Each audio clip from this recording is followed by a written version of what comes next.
Bisita man, bisita. Kari pag hunaw lugod. Madali lang, madali.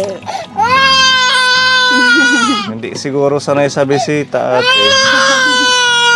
Uy, di. Nih, takupan ta siya di.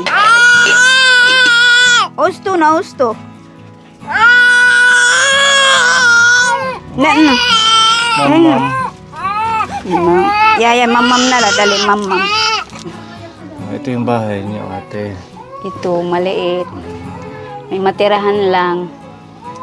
Matagal na kayo dito. Ngayong ano lang, yung taon, June. Last year. Yung pasukan. Oo, last year nga. Kasi March pa lang ngayon. Ayun. Saan kayo dati nakatira? Sa oras pumunta kami doon kasi nandun yung asawa ko.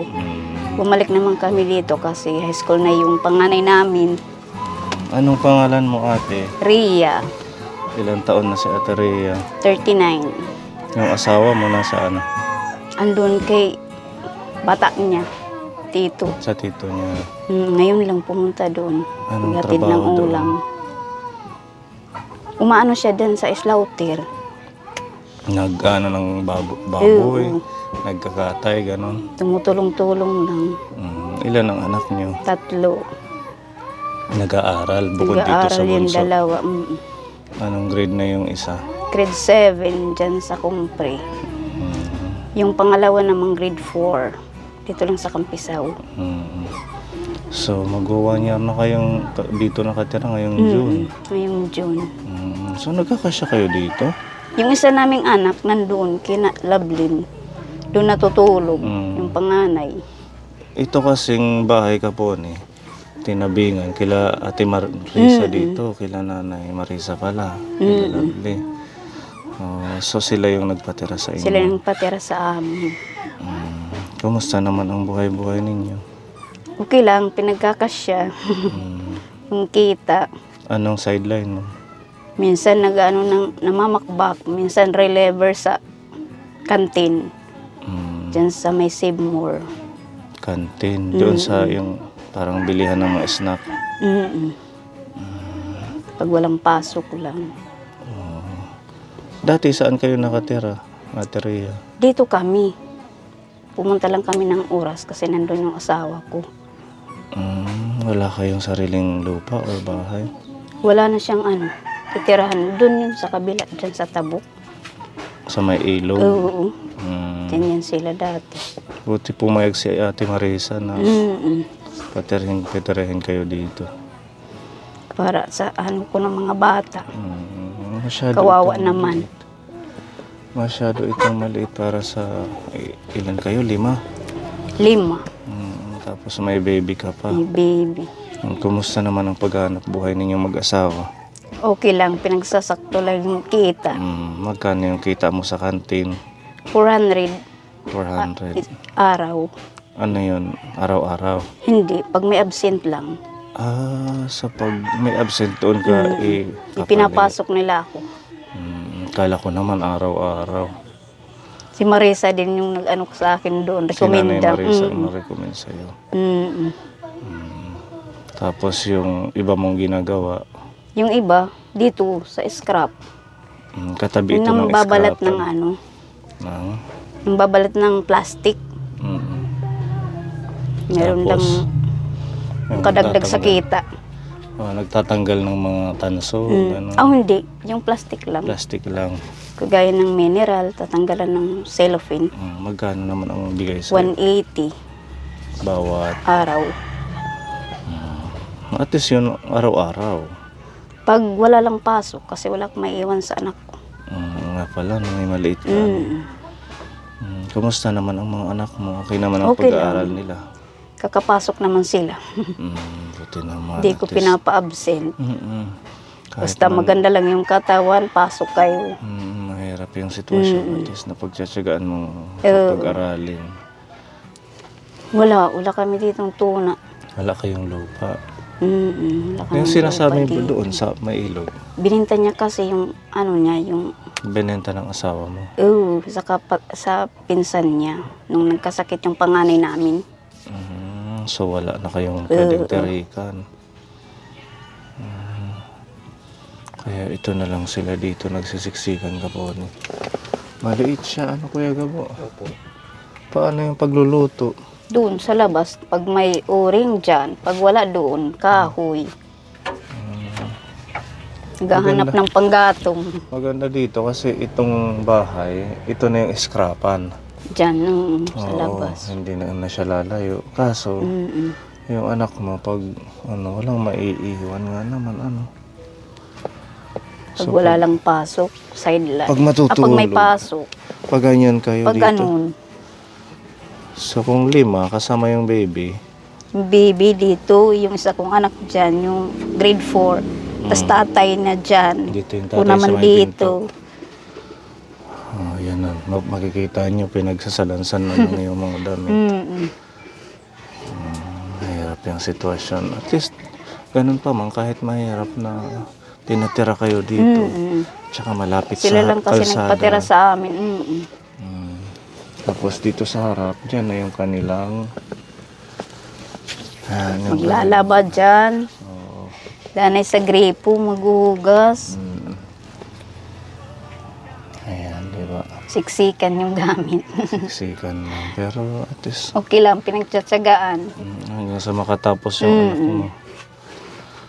Taga dito ka talaga? Hindi. Galiti. Taga Leyte. Saan sa Leyte? Kaibiran. Kaibiran. Yung asawa ko yung taga dito. Okay naman yung trabaho ng asawa mo. Okay naman, pag minsan. Hmm. Minsan, pag happy-happy. Maipon kayong pera. Pwedeng bahay ang priority. Mm-mm. Kaya lang ang lupa. Asya lang. Hindi naman pwedeng pang matagalan kayo dito. Kaya syempre malaki yung mga anak nyo. Iba pa din yung may sariling lupa. Kausapin mo yung asawa mo na kayo, magtabi-tabi. Or baka meron na kayong natabi. Wala pa. Wala pa. Mm. Sa bagay kayong mga nag-aaral pa Tsaka hindi permanente pala yung pagsa-sideline sa Save More. Di permanente. Pag may absent lang. Nakakaya mo yung Kaya. Tsatsaga. Para sa mga anak. Ganun talaga pag magulang. Di bali nang wala na yung para sa atin. Para na lang sa mga anak. Mm-mm. Sa inyo, wala kayong lupa sa Leyte.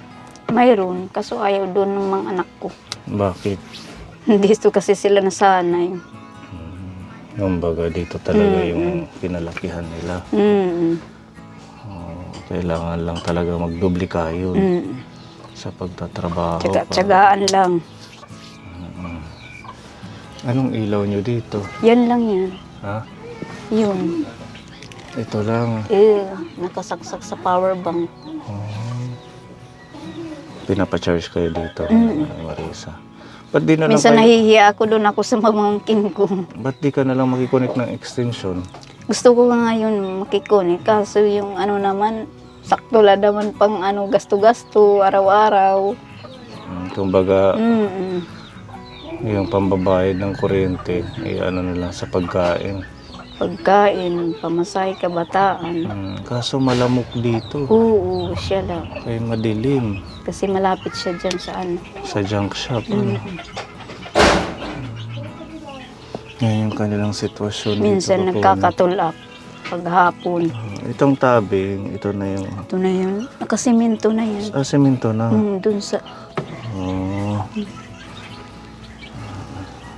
At least meron kayong privacy. Ganun pa man, tiis na lang. Tiis-tiis. Tingnan natin dito. Tiis-tiis lang. Titiis kahit masikip. Basta Ganun sama-sama. talaga ang buhay. Yan yung kanilang kusina. Ito na yung skrapan, Oo, yan. Ayan, Karugtong yan. Dun sa kabila daman. Hindi ba delikado yung ahas dito? Mayroon din naman tumatawid dito ng ahas. Yung mga Mm, kamandag, maliliit. Minsan dyan nga ang maakyat. Saan? Dyan sa may ano. Ito dito. Mm.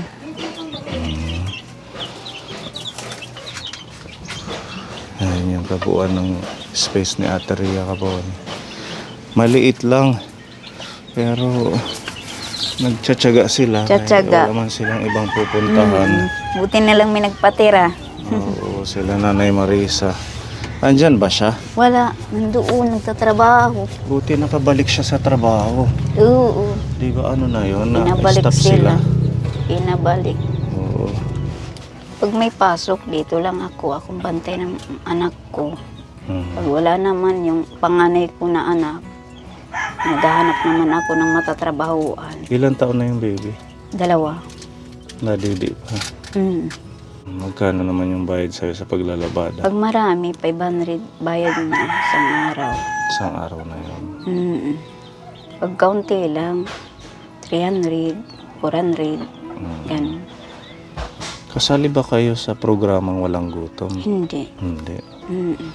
Sa purpose? Hindi kami kasali.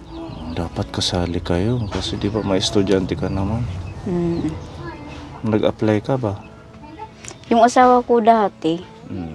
kasali yan sa yung NHTS. Tinanggal naman kasi hindi naman inintindi ng asawa ko. So, yan. Kasi nandun siya sa oras, hindi umuwi dito. Nakakaano sana yun sa mga Tinanggal anak siya. nyo. Mga alalay sa Kasi lalaki ang nakaano nun, pag-aaral. nakalista. Yung direkta ayuda, wala din. Wala rin kami niyan. Talagang as in wala kayong natatanggap sa ating gobyerno. Wala. Okay naman yung anak mo, yung pag-aaral. Okay naman sila. Sa susunod, gusto ko siyang makita. Pag once na padaan ako dito. No? May pasok sila bukas na. Yung Ano, grado ano, niya, okay ba? Okay naman. Nakaka-honor siya or kahit hindi honor, basta Nakasama mataas? siya ng ano, ng yung may mga award, Mm. yung high school ko. Babae. Mm. Yan din yung pangalawa kong anak. Ano rin siya ng may award. Ibabalikan may namin honor. siya. Baka sakaling maipasok sa scholar program namin. Pero gusto ko muna makita yung grado niya. Yung kanyang Andun pa report yung- card. Nandito yung nakaserox yung ano niya, yung dati nung elementary siya. Itong bago. Itong high bago school. hindi pa binibigay, nandun pa sa high school. Sige, sabihin mo sa kanya pag nakuha, Yung card. or picturean sa cellphone Mm. para magkaroon tayo ng idea. Baka sakaling matulungan natin sa ating programa. Anong pangalan niya? Gwen. Si Gwen. Mm. Para makaalalay sa inyo if ever man na pumasa siya sa ating screening. Na matulungan din maging part ng scholar. Sa ngayon, meron kaming ibibigay na ayuda. Saan na? Baldi. Yan, mga sabit-sabit nila dito kaya wala man silang ibang paglalagyan. Puro sabit-sabit. Yung anak niya kanina, sanay maglabada doon eh. Ano Kuya Gabo? Ayan, meron tayong ibibigay sa inyo. Paunang tulong natin galing sa ating sponsor from Tita M ng Japan. Shout out po. Thank you po sa nagbigay. Ito halagang 2,000 to. Meron bigas. Ayan, ito manok. Lutuin nyo na lang to. Para may sabaw. Para may gatas. May mga pambaon ng anak mo. Tsaka snack ng baby mo. Tapos energy. Udong miswa. Tapos mga biskuit.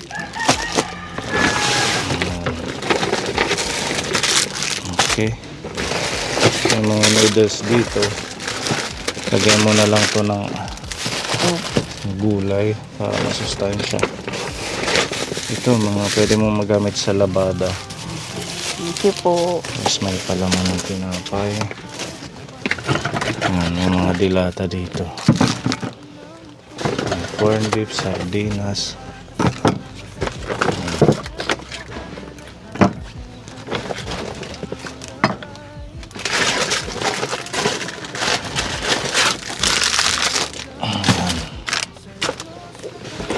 asukal pa.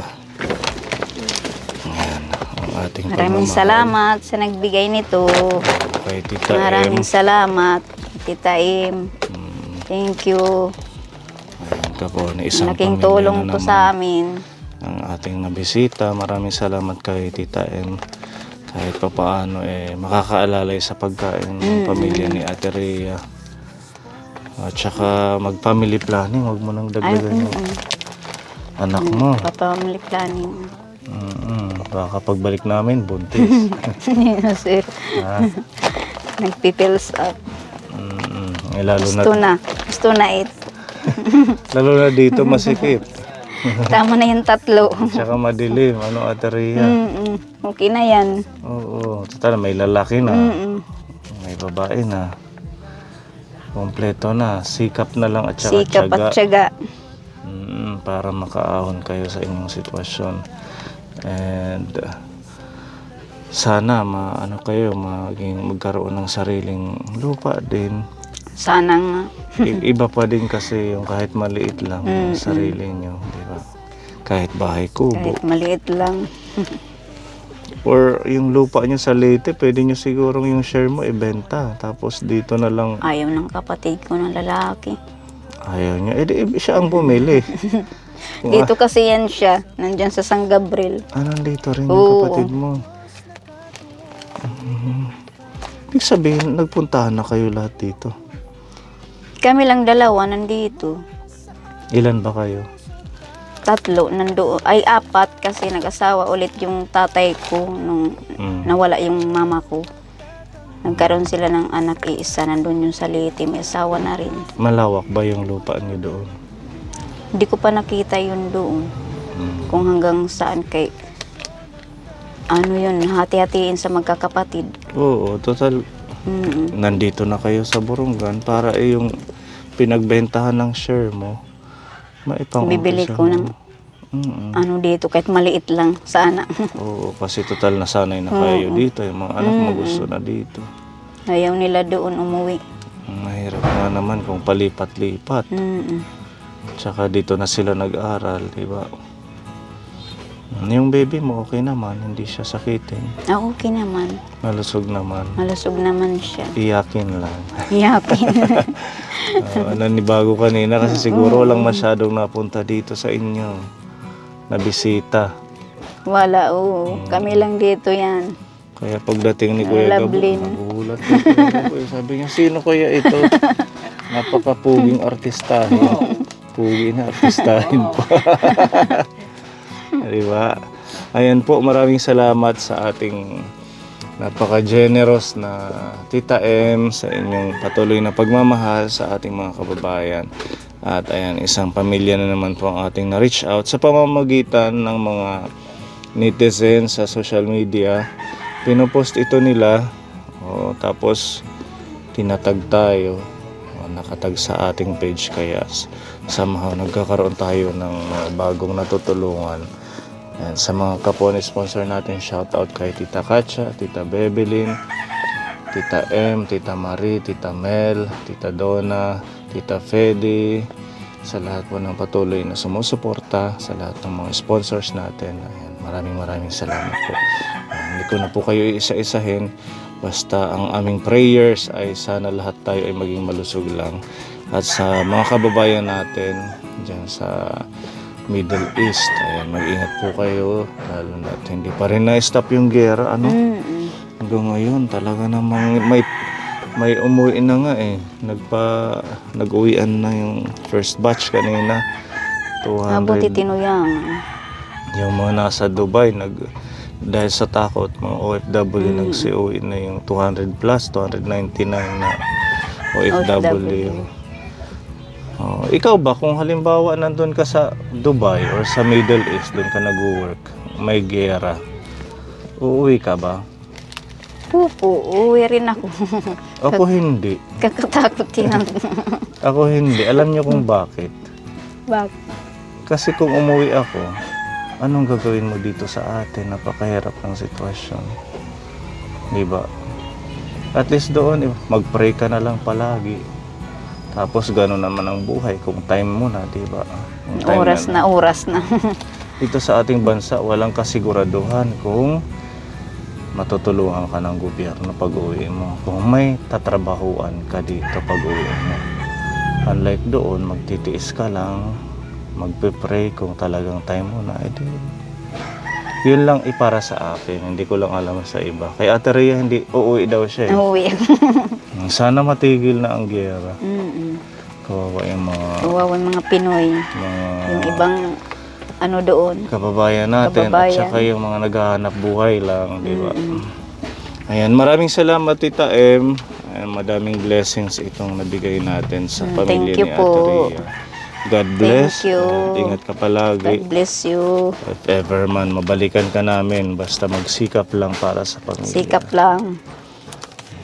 Tiyaga-tiyaga. Maraming salamat, Tita Im, sa bigay mo sa amin. Malaking tulong na to sa amin. God bless po. God bless. Asan yung anak mo? Pwede mo nang kunin. Nakilala-lovely. Hindi maupo dahil mo. Sige po, nga di Thank kami. you. Bye. Thank you, sir. Lugit irabala. Buti wala turo. Danay. Mali Marisa nagbipinanmutanghin. Sige po, nga di kami. Mm-mm.